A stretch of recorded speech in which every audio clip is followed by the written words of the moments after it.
Well, hi, everyone. My name is Jamie McLeod-Skinner. I'm running to be Oregon's next Secretary of State, and we're having a series of roundtable discussions on key issues. And I'm delighted today to welcome Holly Neer. Holly, thank you so much for joining us. My pleasure, and I'm so excited for you. I wish I lived in Oregon so I could vote.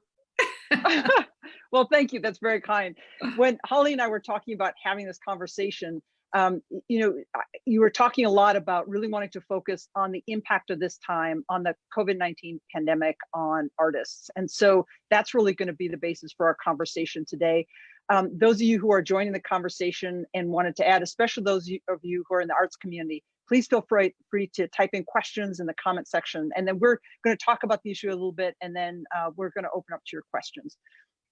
So first, in terms of background, something that I'm running because I believe in making democracy work and bringing positive change and community building and all these things. And when I was thinking back, I realized how much of that vision was shaped by your music. I mean, my mom did, stepping into her shoes and following her footsteps, but your music really shaped my life. And I think I first heard you sing when I was 8, or your second album had just come out. And so I was in Wisconsin at the time, and then when I went to Tanzania, we correspond. And as a little kid who so idolized you, I always appreciated that kind of that care you provided, and that sense of community building and social activism. And so I've always seen you as a mentor of mine. So I'm absolutely delighted to have this conversation. But for those who may not be familiar with your background, you've of course been an artist for over 50 years, young, but I wanted to invite you to talk a little bit about how you would present yourself to an audience that might not be as familiar with your work. Well, when you're 70 years old, there's a lot of time to cover there, so I have to sort of squeeze it in. Let me just start by saying I grew up on a farm, and my parents had a record player. And so the world came into our living room through music. That's how we knew about Africa, was because of Miriam Makeba, and we knew about Paris because of Edith Piaf, and we knew about country, like in the Appalachians or whatever, through the country music and Patsy Cline. And different ways of living came into our house, big bands, Louis Armstrong, Ella Fitzgerald. So when I left to go out into the world, I felt much more prepared than I might have otherwise if I hadn't had the music. The music gave me a real foundation. And I wanted to be a Broadway artist. I trained in music and dance and acting. So that was my goal, but I couldn't afford to get to New York. So I went to LA, and kind of out of the blue ended up getting movie and television parts, and did that for a while. But along the way, a friend of mine who was a choreographer, African-American man who was introducing a lot of cultural movement into his dance vision. And we were sitting having lunch. We were talking about how do you bring your culture and your politics together. And he said, by the way, have you heard about this tour that is going out into the Pacific? They're going to be entertaining soldiers, doing a show for soldiers based on the soldiers' writings. And they just lost one of the women, and they're auditioning. So I scurried over to this audition, and it ended up being an extraordinary program called FTA, Free the Army. And it was a complete opposite from a pro-war military show. And people, and this was during the Vietnam War, right? Yep, it was in 1970, I think. 71. Yep. But a lot of the soldiers were sent to the Philippines, Okinawa, Japan, Hawaii for R&R or new training or a break. And I think there were people who thought you can't take an anti-war show and perform it for soldiers because they're all pro-war. But it turned out that that was not true, because they were in the front lines and were seeing that although there might have been good intentions on the part of the soldiers, that the actual government policy behind that war did not have to do with instilling a democracy. And they, but in the working class men and women, as well as the men and women of color, were angry that they were cannon fodder for something that actually was not in the interest of lifting democracy. And thousands, I'm not exaggerating, of soldiers and women in the service came to these huge fields where we performed. It was, for me, I was probably 20, maybe 21. like going to a university and getting a crash course on the military industrial complex, pretty much. And I came back and I realized that it was an extraordinary tour, but my greatest sadness on the tour was that I didn't have any songs that were about a woman and the effect of war on women. So there were wonderful songs that had been written by men. But I felt like the experience of women, especially those who were living in the countries that were being occupied, was very unique. And I wanted to write about that. And that really jump-started my songwriting career. And after that, I did some film and some television, but nothing turned out to be as exciting as being involved in social change activism. I mean, social change activism is the best theater in the world. It's the best, most exciting show in town. And it's a rich tradition, and I just never turned back. Yeah. Well, and your very first album, Hang In There, it was really spoke not only to that time, but is speaking to times we're in right now. And for those artists who are starting out at this point, starting out their careers at this time of real challenge, what are some of the things that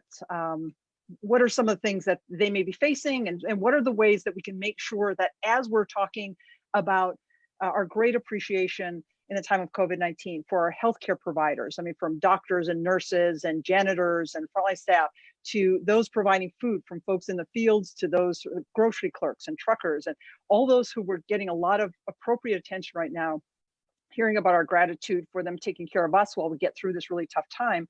There's a lot of folks we're not talking about. And that really, I think there's some conversations we need to be having. And so for folks who know more of Holly and wanted to hear more of the background, Holly prompted me and said she really wanted to talk about the current time we're in and what artists are facing now. So I know there's a biography on your website, hollynear.com. There's also, I believe, there was there was a Singing for Our Lives, a DVD called Singing for Our Lives. And I think PBS American Masters put it out recently. Yeah, that was a film that was made by Jim Brown, and it was a part of American Masters on PBS. Jim has taken that material and turned it into an extended version, because PBS, it had to be like 55 minutes or something. And it's just been released, and you can see that on my website. And it's got much more music in it, and it has many more interviews or extended interviews. So there's a lot of information there about sort of the arc of the work. But what's been interesting to me is last week, my agent, Jim Fleming, who lives in Ann Arbor, Michigan, called together some of the artists that he represents and did a kind of a Zoom thing. And it was wonderful for us to all see each other and to hear what everybody's concerns were. And I was astounded, in particular, by the younger artists who realized that, bang, just like that, their careers, which were on a roll. You have to have a career that's on a roll to have an agent like Jim. He's, a reputable agent. And it just got cut, just stopped, because the whole thing about performing artists, whether it's music or dance or theater, is it's live. You bring people into a hall or a cafe or and it's that group experience of people coming into a space together and having either a spiritual or a healing or a political or a humorous or hopefully all of those things. So here are these young artists who were just jamming with technology. I was really impressed, and I don't know a lot about it, but I knew enough to know what they were all like, talking to each other really fast and furious about. You could try this, you could try that. There was so much generosity between all of them. And the big challenge is, how do you put your work out there and figure out how to get paid for it during this period of time, which could have lasted a week, but may last well into the fall, may have been so challenged in this time that you don't actually get to go back to work until the end of the year or the beginning of the next year. And we don't really know how this is going to turn out. So they are all about, how do you have a house concert online? How do you have a club concert online? How do you have a major event online, all these different levels of people's careers. And how do you keep that career going in the same way that athletes have to kind of keep their bodies together until this changes? You can't just go let it all sag. There's a craft to being a good entertainer, a good songwriter. And how do you keep that energy up? And they were really working on it, how to figure it out. One artist said, I'm a little concerned about the fact that these events have a price tag to them that everybody's talking about. How do we get a ticket price on it? And I understand what direction that was going, because a lot of people don't have money now. People have lost jobs. They are struggling. But artists are workers. Artists need to pay the rent. And everybody on that docket that was looking at has paid forward 1 million times over. They've done so many fundraisers. And it's part of their job as artists, as cultural workers, as people who do music with the people, to figure out how not only to be of service and to go out and heal, but at the same time, how to figure out how to have income coming in. Because if you have all your artists having to go do part-time jobs somewhere else, they can't be full-time artists. And we as a culture, we need our artists to be full-time. That's how they get better. That's how they become more informed about what is required of them. And so it was very exciting to see that they're working on that. And I would just say to your listening audience is, look to your artists in your community and see how they're doing. There are some artists that have full-time jobs, and art is they're amateur artists on the side. It's a hobby. That's great. They don't need your help because they got a full-time job. But there are others that are really trying to be full-time artists and really serve a conscious community. And whether that community is a town or a state or a nation or a world. And they just need to look in and see how they're doing, you know. Well, we're so focused right now on our physical health, and of course that's critically important, but artists really help protect our mental and emotional health by really helping us feel connected and inspired. And then also, to your point of how are people able to, it's usually something that the rest of us are either take for granted or enjoy, or it's something that feeds us and feeds our spirit. But how are the folks who are doing that work also being able to pay their bills and pay their rent and pay for food? And so it raises a real key question. And it reminds me of a friend of my mom's when I was a small kid.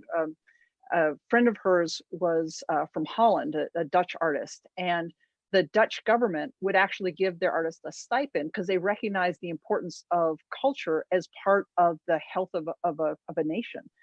And so she was able to, and she didn't get a lot, it was a small stipend, but she was able to just survive on that and practice her art. And she actually now is a major artist in New York today. But that was the foundation that she built on. And of course, we're going to see from the results of this pandemic, we're seeing a tremendous impact on our economy. And so there's so many unknowns, but I think it really lends itself to making sure we're being mindful of, and those who do have housing security and do have income security, to make sure that some of those resources are shared with also keeping the health of our community going. And that includes folks in our artist community. It does, and artists tell a story.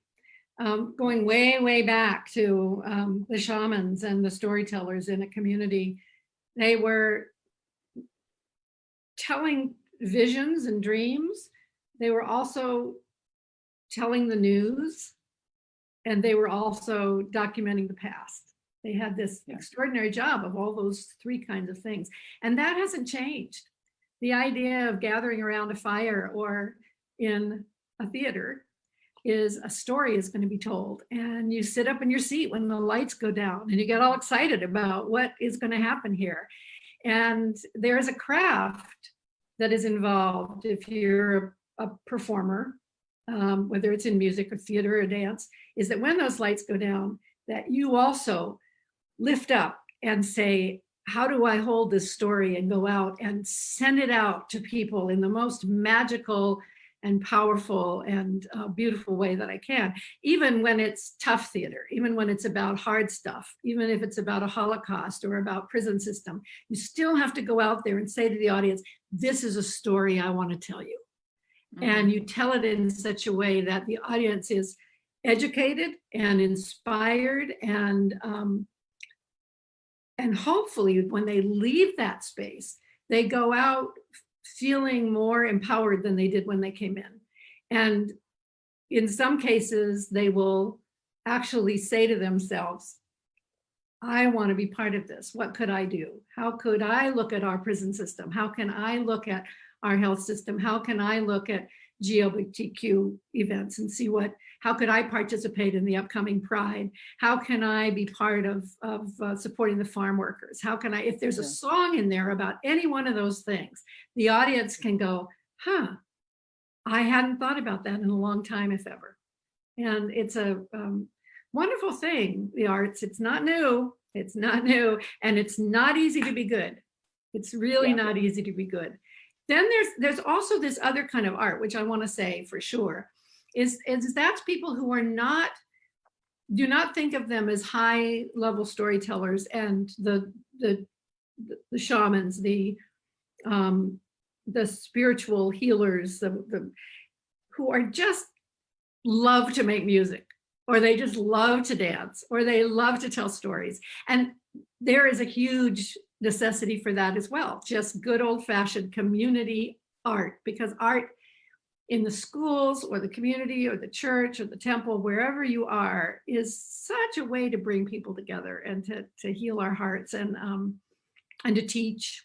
So I learned this in Vietnam when I went there in the early 70s, was that they were fine to have what they called professional artists and amateur artists. And it wasn't necessarily that the amateurs weren't as good as the professionals. It's just they had chosen, I remember this one man who was an accordion player and wonderful singer, but he had chosen to be a machinist. That was the work he wanted to do, but he loved to sing and play his accordion. So that's a really important part also. And given the country we live in, we so focus on the success and the stardom and the money and that whole thing. And when it comes right down to it, if you can't make music or dance or theater without that in your lens, if you can't just do it because you are so committed to the beauty of telling a story, whether it's an easy story or a hard story, that to me is really required, whether you're a big star or not. You know, the actors who really, no matter where they live or how much money they have or don't have, there's something about that place from which their storytelling has to come. It has to be honest. The audience can tell when you're not being honest. The audience knows. Yeah. Well, in storytelling, I mean, this might seem in the context of me running for Secretary of State, how does this tie in? But the part of the role, you're a great performer. part and the fact that you have to get up and do this every day, I've really loved watching you, Jamie. You have a lot of charisma, but you're also really smart. And I'm going to talk about you for a minute, because it's easier for me to than you, I get. But having somebody like Jamie as a Secretary of State in Oregon is like mind-boggling to me, because this is not somebody who is going to take her job lightly. I have known you for so long, and I know that you dive in not like full force, the whole shebang, and you surround yourself with really talented, smart people, and you will be of great service to Oregon. And I really hope that everybody's watching who lives in Oregon. Well, if you live outside, you can send money, but if you're in Oregon and you work on the campaign, to make sure that whatever your community is, the Secretary of State is not a local deal, it's the whole state. And well, I really hope that work for you. That's very generous. But what I was going to say is that part of the Secretary of State's role is overseeing the state archives. And the state archives are both the formal records of the state and also the laws of the state, and making sure there's transparency, that there's that formal side, but it's also telling the state story. And making sure, and I think that's an area where we can better grow our state archives right now, because Oregon, quite frankly, has a painful history, especially regarding communities of color. And so one being, and you mentioned this before, being honest about our story, but also bringing the different perspectives in so that the state story reflects all Oregonians.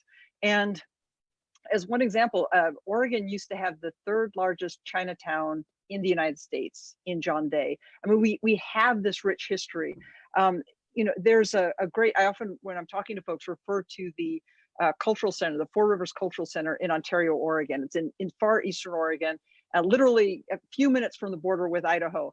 But the cultural center tells the story of that region through four perspectives: the Native American perspective, the Basque American perspective, the Japanese American perspective, because a lot of Japanese Americans were moved to that area during the time internment camps, and the European settler perspective. And as you can imagine, there were different times in history where very major events occurred, and the perspectives of those four communities on what happened is dramatically different.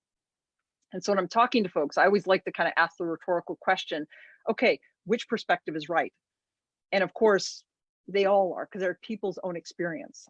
And that's where I think we could do a better job, even through this role under the Secretary of State's office, of better telling our story as Oregonians, so that people see themselves reflected and hear. And it almost becomes everything from like a StoryCorps equivalent to actually just reflecting a richer telling of our state's history and where we're at currently through those different perspectives. And that really ties into the artist community in many ways. But it's also, it's the stories, it's the shaman, it's those truth tellers from now and past that help to make sure those stories come forward. I mean, that's something that I think is really exciting. It's something that's usually not talked about at all through this office, but it's one of those other ways that we could do more through the Secretary of State's office and have a really exciting way to make sure Oregonians feel connected to our state story. And we'll need artists to do that, to tell those stories. I love that. I do. And I have to say that as one of the Northern European settler persons, my life is so much better and more enriched that I got to hear Nina Simone. What a void there would have been. But my parents had the good sense to bring in this music from around the world. And it made me a more interesting person. It made me a more compassionate person. It made me more excited about life. So a lot of times I think when Europeans start to talk about this idea of diversity and inclusion, it's sort of about those people. But diversity and inclusion makes our own lives more interesting, makes our own lives more meaningful. So it's not just some kind of and I know you know this because we've had this conversation. It's not about being a do-gooder. It's about being alive with a kind of reality. I want to know what's going on in the world, and I don't sit in it all the time. I mean, I certainly have not been watching the news a lot, and there are people in the White House that I don't ever listen to because it just destroys my day. I can find out through other ways more of a truthful tale, but I just think it's blood. It's our lifeblood. It's air to live in a truthful story rather than a made-up one. Fairy tales, made-up stories, those kinds are great, but to live in a lie, to live in a historic lie, doesn't end up being good for anybody. Yeah, well, and you've also I've seen you do this over the years, where you've used the platform and the resources you have to rise up, bring attention to a lot of other artists from other countries that didn't necessarily have as much of an audience here in the United States. And you've worked to do that, to kind of expand people's experiences and understanding of some of the great music from around the world. So we've got a couple questions. One is from Annette from Eugene. Concerned about the mental health during this period, and asked to talk about how songs and stories can help us build resilience. Mm. Well, music I'm going to talk about that part first. A lot of times, if you think about it, you can remember what song was on the first time you got kissed, right? It's like, it's the soundtrack to spectacular moments and to hard ones. And there's a reason for that. There's a reason why, and whether it's R&B or whether it's classical or whether it's roots music or folk music from Nashville, whatever it is, I can listen to any kind of music, and if something comes on and I don't know why, and it just climbs into my heart, and the next thing I know, I'm weeping. And I didn't think I had anything to weep about. but it brought up so much emotion, and when I watch Alvin Ailey Dance Company, all of their dances, but lately they've been putting out Revelations, which is the oldest dance that Alvin Ailey choreographed before he died. He died of AIDS. And I've seen it so many times, and I'm just undone every single time. It's just, and why is that? I don't know.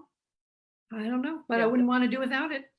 I really wouldn't want to do without it. And 9 out of the 10 people in my family are in the arts. And so I've learned a lot from all of them. I was talking to my older sister, Timothy. She's been a director most of her life. She was an actor in her youth, but she has this eye for telling a story, and she gets to use, in the theater world, she gets to use sets and costumes, and of course the script, the words of the writer, the inventiveness of the actors. But she was saying to me, because I was asking her about how this virus has affected her world, because I know how it's affecting musicians. And she said, you can't do live theater when you can't do live theater.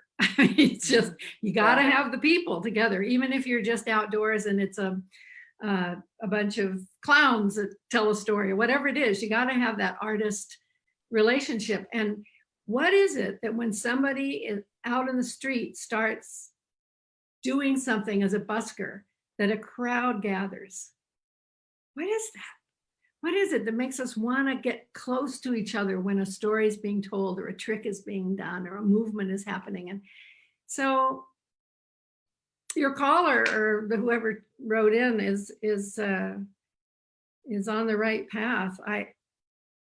Our lives would be extraordinarily empty without. John McCutcheon tells a story about, he's a singer-songwriter, and he tells a story that he heard about men during the war who were on opposite sides of the battle, but it was Christmas, and there they were, and all the fighting had just stopped, and pretty soon someone on one side started singing, and the next thing is people on both sides started singing.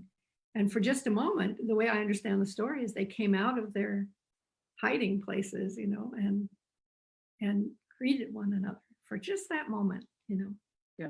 Well, and it's funny, because one of the questions that came up was, how do we bridge the divide on the national level and here locally and at our state? We've had here in Oregon, our state legislature has walked out. It's been really divisive the last couple sessions, and so that thing of bringing people together, and how do we find that commonality? And in politics, I often talk about it being in terms of ideas and concepts and those shared values, what we're trying to accomplish for our families or communities. But what you're talking about is kind of that humanity that's so common between us, and finding that piece again. I think when we see that in each other, it makes it really hard to demonize each other. And in politics, once we've started demonizing each other, that's when things shut down. That's when it becomes so easy to have see it all as good or bad. It's interesting. I remember when I worked in post-war Bosnia and Kosovo. When I went, I'd been raised most of my faith community was as a Quaker, and so that was my background. I was working for the International Rescue Committee, a humanitarian organization. So I thought this was very much, the focus of and at that time, I think I saw the world more as there were good people and there were bad people. And then I and that was in my politics too. I was really naive when I started out, because you can both be very disappointed in the folks that you think are, those members of your own party, but also can be heartened by finding the humanity in others. But I remember when I was in Bosnia one time, hearing just this atrocity that had happened to someone, and they were telling me that personal story, and I remember feeling this sense of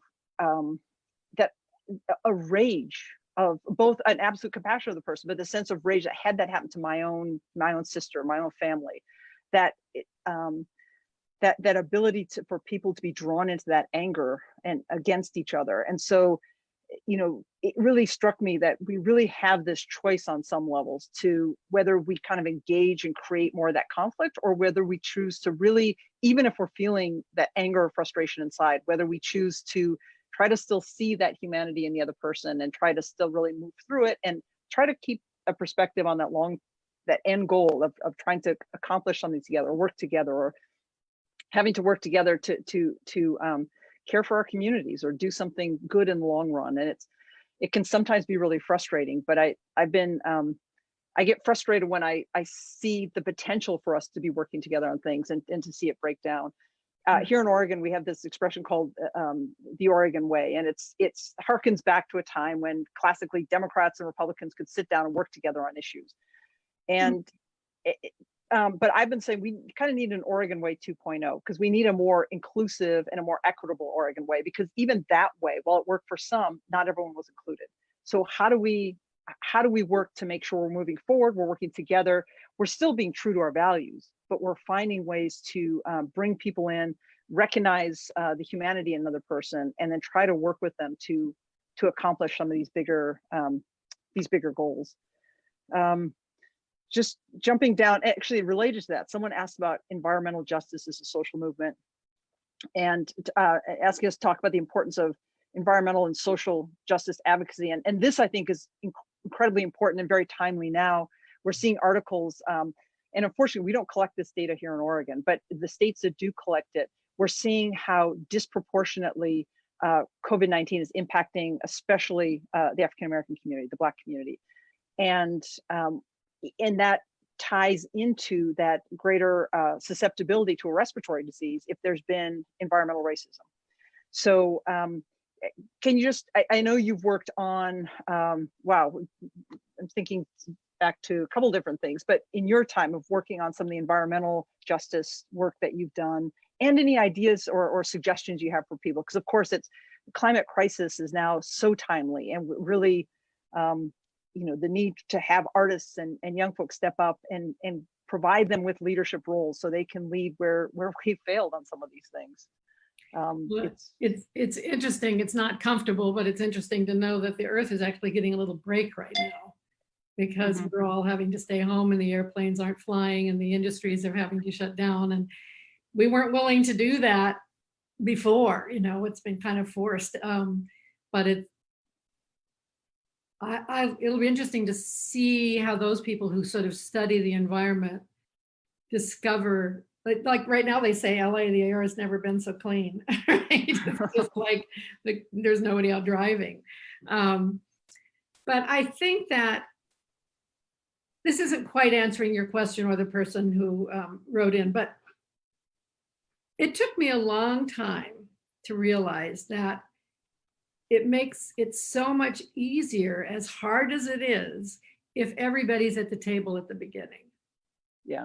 That if you don't go off and have your own plan and then come back and hand it to somebody.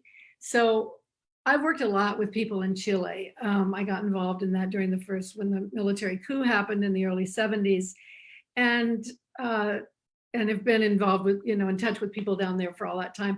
So a friend of mine who works with a group called EPIS, which is the acronym for a program that mostly focuses on women and children, that if you empower the women, the community will change just by the nature of that. And they've survived dictatorships, and they've survived floods and earthquakes and fires. But the reason they do is, after I was in Chile during the big earthquake that happened, the 8 point something or other, and the women who were working with EPIS got in a pickup truck and they went down to the center of where the most damage had been done. And they said to the people down there, what do you need? And they said, we need a meeting place. That was the first thing they wanted. They wanted a tent that would allow everybody in the community to come together and then answer the question of what do you need? Because they would all be in the room together, in the tent. And so many of and this is not to say these things aren't important, but a lot of the disaster aid that comes in is already determined what they think people want. And it comes in a backpack, or it comes in a box, or it comes in whatever. But EPIS always went in and said, what do you need? And we will then function from that place. So I think that it's a hard one to learn. It's hard to give up power. It's hard to be patient enough to work cooperatively with each other. It's much easier to be a benevolent dictator. But I think in the end, you come up with a better product. You come up with a better community. Well, two things that jumped to mind when you're talking about that. First of all, that thing of change. And it's amazing that 2 months ago, there were things that folks were saying that'll never happen. It's never possible. It could never happen. And then just because of the impacts of COVID-19, suddenly all these things are possible. We're talking about access to healthcare, and we're talking about environmental change, and we're talking about how the system needs to structurally change because it clearly was not sustainable. So doing that assessment afterwards, asking people, and it even ties in, and I think again in terms of the Secretary of State and the audit process. So asking people, frontline staff. When I was working in the government sector, I've been both executive management, but also frontline staff. Those are two different perspectives. I was also an elected official. Again, a third perspective. You need to understand it, when you're understanding how change can be made, or what's working well and what needs to change. You really have to have those conversations with folks. The big tent approach of asking people, what do you need? That conversation needs to happen not with one isolated group, but really with the whole community in different ways. Because somebody who comes into that tent might mention something that nobody else had thought of. That's right. And you want to know about that in advance. Like this is a huge conversation, this one, but the thing that when China tried to deal with some of their population problems by saying only one child policy? Yeah. But they didn't deal with misogyny first. They didn't deal with the fact that girl children were not respected as much as boy children. So if you don't have people in the conversation that are going to point out the consequences of a decision, that are going to say, this is actually not going to work so well because this and this and this is going to happen. So when we are all in the room, the chances of going wrong are reduced. It's not the other way around. We sometimes fear hearing everybody out because we think, oh, this is going to take so long. But actually, we might get saved some big problem, some big road we might be headed down. And somebody says, oh, wait a minute, that's the wrong road to go down. Now, I have to say that I float on on a cloud around all of this because I don't work in one town. I don't work in one community. I don't have to go to those long meetings and city council and hear everything from really wise people to blubbering, arrogant people go on and on and on. And that just must tax people's energies just up one side and down the other. So I do not speak lightly when I talk about coalition politics. I know that it is incredibly hard. But I remember hearing from Dr. Bernice Johnson Regan, who was the founder of Sweet Honey in the Rock. Sweet Honey, yeah. Yeah, she's really a national treasure, and she a wonderful songwriter and song leader. But she said in a talk she gave one time is that if you're doing coalition work and it's easy, you're not doing coalition work. Yeah. And that's that's the bottom line of it. But that's the whole argument for equity and inclusion. It's how do we incorporate the different needs and the different perspectives. And I found that when I started out in politics back in 2004, is I thought coming in, you just got to come in and have the great ideas and then tell people kind of, push those ideas forward. And I really learned that even within politics, you have to listen more than you just push something forward, and also people need to get their fingerprints on it. They need to own the solution, because then it comes up with a better solution. And even if it's not as, in one's own mind, it might be, no, this is crafting the perfect solution. Unless people really buy into it and feel a sense of ownership of it, it's not going to be an effective and viable solution. So all of those different pieces are really important. I saw this also when I was an environmental planner, that we would sometimes, this goes to what you're saying before about someone coming in with an already fully baked solution or fully baked project. When you're then doing the analysis of the environmental impacts of this project, unless you're being part of the discussion as it's being developed, you're not able to provide inputs to have it adapt and change and actually address those concerns. And so that's why even with projects that go forward, if that's a two-step process instead of a process that happens in parallel, it doesn't allow those insights to shape the project. And so, I mean, all the stuff you're talking about really, I think, really ties into a lot of local government. Another question came in is, how does this time compare to other crises that you've seen? Well, I would say in one way, the reason I would experience this one different than another is my age, not necessarily the crisis itself. I think in different stages of our life, we experience crisis different. And I can't imagine being a teenager having to shelter in place. It's not natural. It's like we're supposed to be developing our wings and our spirits and our intelligence and our, making decisions for our lives and getting ready to leave the nest. And then they tell you that you can't leave the nest and you're stuck at home with your parents. I just can't even imagine that. Now, the teenagers may have a really good relationship with their parents. I'm not saying that. It's just that it's not how it's supposed to happen. For me, I'm 70 years old. It's quite comfortable for me to sit in this room by myself day after day. I know how to have telephone conversations and get enough of my sort of social life met. I know what music I want to listen to. I know what books I want to read. I love sleeping. So this is not a challenge for me, but I can imagine. And also because I wasn't at the bottom of my economic rung already, right? If that you I think already is didn't have a dollar and now you can't go to work, people who live on a daily basis from tips are really in bad shape because go ahead. Yeah, I was going to say, even staying at home, this thing of stay at home, stay safe. Well, what if you don't have a home? Exactly. And then what if your home isn't safe?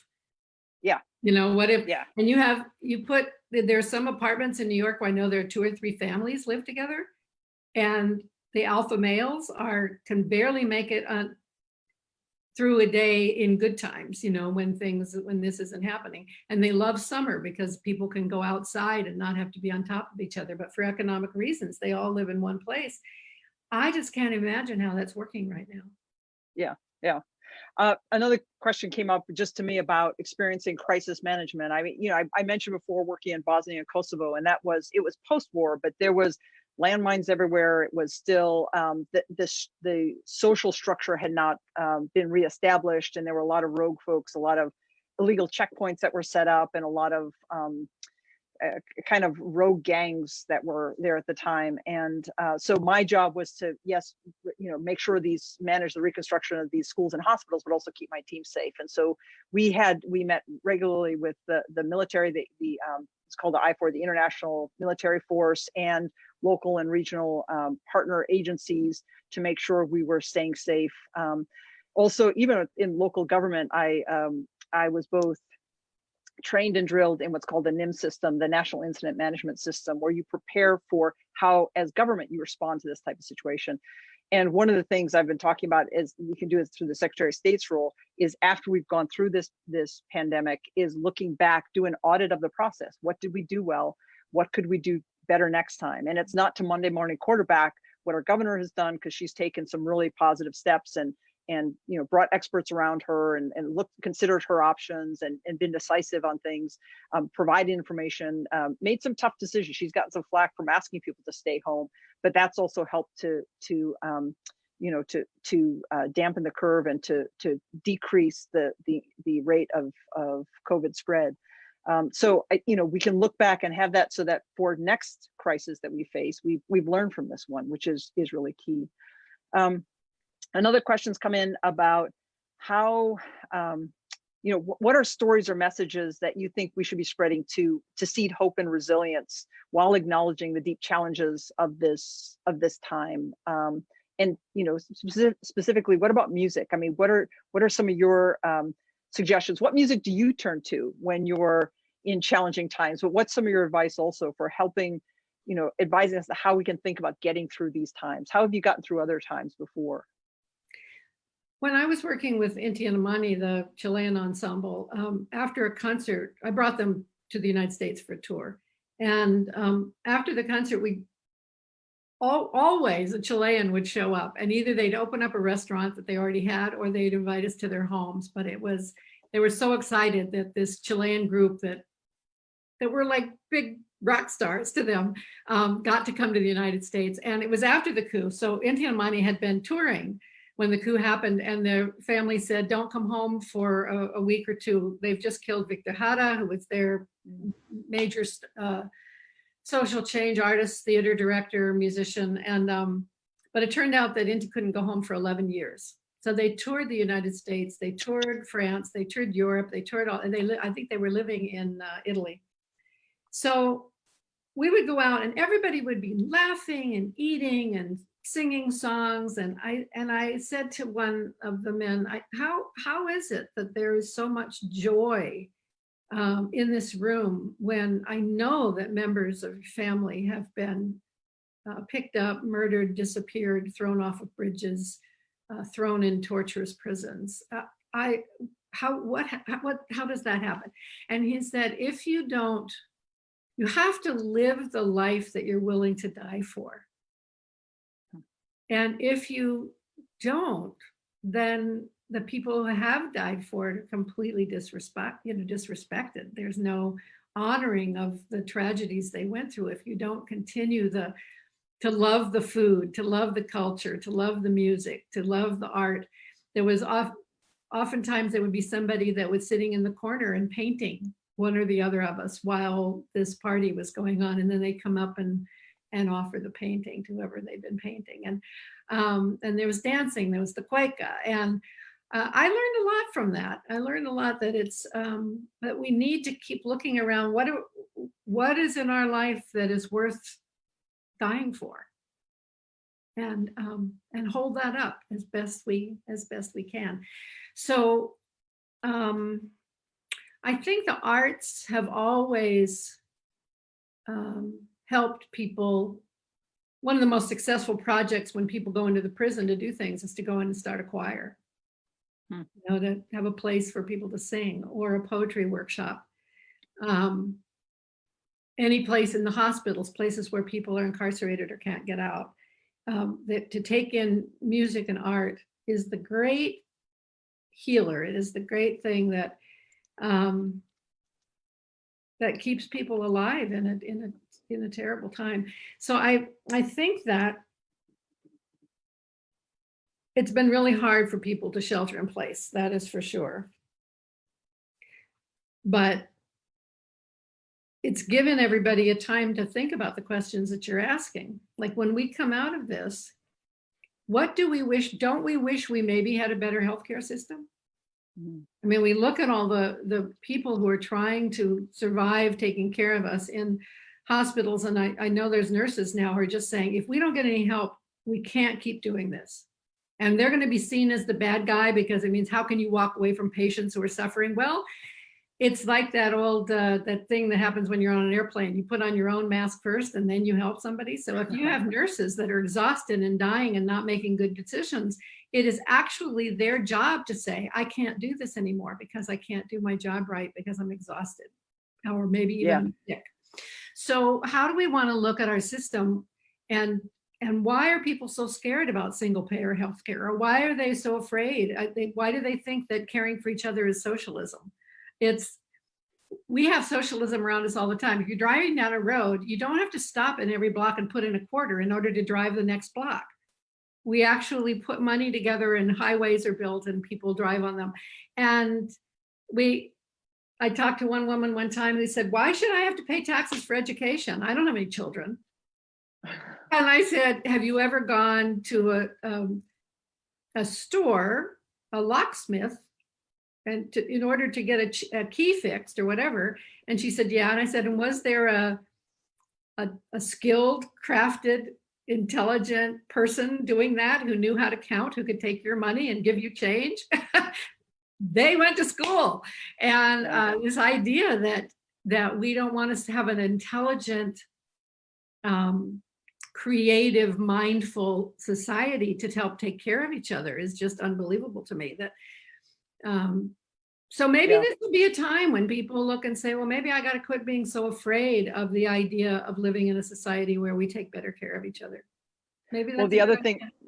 Yeah, the other thing I'm hearing too is parents who are who have not appreciated educators, our educators, teachers. My mom's a retired teacher, who are now staying home with their kids, spending a lot more time with their kids, and having to work and balance those things. I think are developing a whole other level of appreciation for educators and the work that they do to help raise our kids. And so that's another thing that I think people are seeing in this time. You mentioned nurses, and I read something recently about how nurses are really, some are struggling with, they're seeing signs almost of PTSD similar to soldiers, because they're having to either make some very difficult moral decisions if there's limited resources, or just that ongoing exhaustion and ongoing trauma that they're seeing time and time again, and they're not getting a break from it. But when you mentioned legacy, it brought to mind for me how proud I am of so many of the things we're doing here in Oregon, but I'm sure it's happening across the country. But things like just the people are stepping up and trying to help out our community, both by those who are providing different resources. We've got, one example is bus drivers, schools providing lunches to kids from families who don't have food and would be otherwise hungry in this time when kids aren't going to school. So you have bus drivers out there doing kind of reverse routes and dropping off food to kids, and just community stepping up in that way. Story. I just think that's so fantastic. It's just it's a good thing that we know how to count on each other locally, because some of the national leadership has been pretty void of compassion and science and knowledge and medical awareness and not very soothing. So it's extraordinary to look to local communities and see how much people have been doing in order to help get through this and take Meals on Wheels in or whatever. And I think at first there were people who were angry about the shelter in place part, because they said, well, I've heard even some people say, well, I don't really care if I die of this thing. I'm not going to change my life. But it took a while for people to say it's actually not about whether you die. It's about whether you give this to someone else who might die. And they actually would like you not to do that. You're a walking gun, and you need to put that gun in the holster and go into your house and stay put until we can figure out how to calm this all down. And we don't know if after it's calmed down and we all go outside, if it won't rise up again. I mean, we don't know. So instead of yes, we're going to be depressed. There are days where I wake up and I just go, oh, we all know I don't have to describe depression, but I'm not trying to sound Pollyanna, because there are times I just can't even project. My imagination is not strong enough to project about how we're going to make it through this. I have no idea. But if I get lost in that and I drown in that, even though that is there, I'm not very useful to the generations to come. We talk about the 7 generations, and Indigenous people talk about to think ahead, and that's always around environmental issues, to think ahead, don't think in the moment.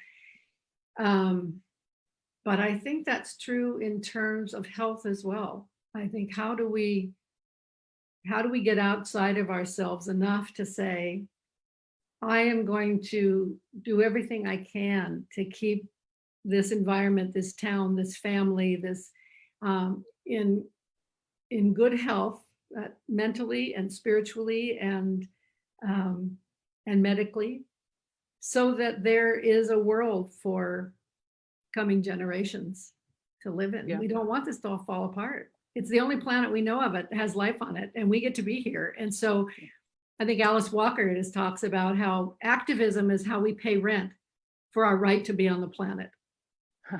I like that. I just love that. It's you don't just get a free ride here. You got to pitch in, and what you get in exchange for pitching in is a chance to be here. Yeah, it's earning it. Yeah, moon. Oh my gosh, that's a good reason to be here. That's been going on. Seriously. Well, one of the other, and we've got a couple of the questions. We're not going to get to all of them because it looks like our time is wrapping up. But there's a question that says, in the face of this pandemic, how do you think our leadership needs to change? And we've got elections coming up, so people need to be thinking about that for changing for more community responsive and more hopeful leadership. But the other thing we're seeing now, which is really incredible, is the leadership that is coming from individuals. And it's not just about turning and looking to someone with a title or a name or a lot of wealth.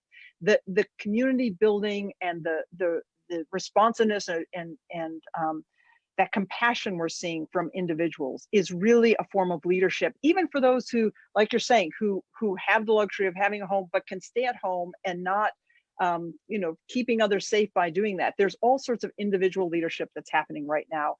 So thanks to everyone who is participating either in an active, as members of the community who are part of our healthcare system or a part of our food service system. Thank you for the work you're doing. And those who are working to keep the rest of us safe, as you mentioned, Holly, staying at home.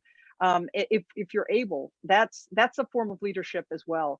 But while we're doing that, again, coming back to the original conversation, is making sure that we're seeing the needs. And this COVID-19 is going to impact us all in so many different ways, but we've got to make sure that we're not losing the artists in this process, and those who are being equally impacted but are not being talked about, but also play a really critical role in telling our story as Oregonians, as Americans, as humans, but also who are helping to inspire us. Thanks to all of you who are doing that work right now. And those of us who can, to find ways to support that important work. It's building our culture, because there's this unique time will be told to our current storytellers, and we need to make sure we're supporting them so they get to do that work and continue that work. You can find your favorite artists probably on Facebook and just say, "Are you okay? How you doing?" I mean, that would feel so nice probably to an artist. And if you have extra money, you can say, "Do you need anything? I have enough to share here." I have a friend who takes a little walk before the pandemic, when early days of it, before we were sheltered in, and she had a couple people who are homeless people in her neighborhood she's become friends with because she walks every day. But one of them was the first one to say to her when she got a little, no, we're supposed to stay 6 feet apart. And so she would stand out there and talk to this man 6 feet apart. And she said the conversations with people who had absolutely nothing were some of the most healing conversations that she had, because she realized that we can get really focused on stuff. We can get I'm not talking about bottom line shelter and food. I'm talking about, oh gosh, I can't go down to my favorite coffee shop, or I haven't had a haircut in weeks, or, all that sort of stuff. It's just it becomes pretty unimportant. And to find ways when I get depressed, or I've talked to other people who get it, it's how do you get outside of yourself?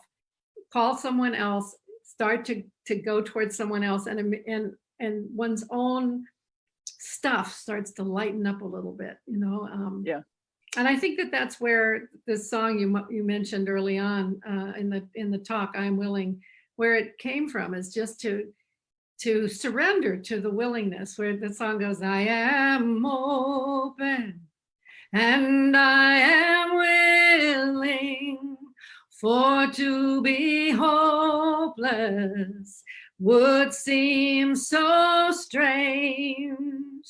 It dishonors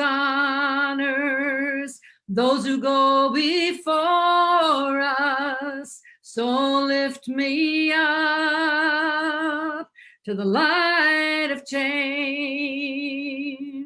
There is a hurting in my family, and there is sorrow in my town. There is a panic all across the nation, and there is wailing the whole world round. But I am open and I am willing, and I am willing for to be hopeless But to be hopeless would seem so strange, would seem so strange. It dishonors, it dishonors those who go before us, those who go before us. So lift me up, so lift me up to the light of change. All of a sudden, I just started imagining all the people that were on this are all singing along in their homes. And I just thought, oh, that's so wonderful. That's really great. Holly, thank you so much. Thank you for being an inspiration to so many people. Thank you for being, for helping us find that humanity in ourselves and for inspiring us to do good work in the community. And thanks for being you. We really appreciate it. You are welcome. And everybody just keep it simple. Keep it simple. Keep it simple. Take care. All right. Take care. Good luck to you Best on your everyone. campaign. Thank vote you. for Jamie. Thanks everyone for joining us today. Have a good evening.